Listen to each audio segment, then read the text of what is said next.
おはようございます。ルミエール春日です。いつもご視聴ありがとうございます。本日は日本の信託カードからのメッセージ、安心カエル。これから何か良いことが起こりそうです。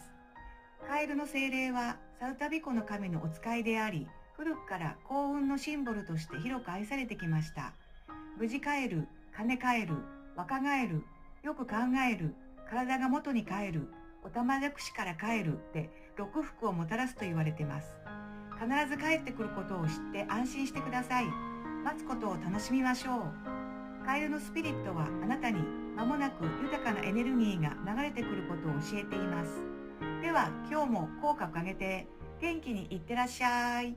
えいえいおー。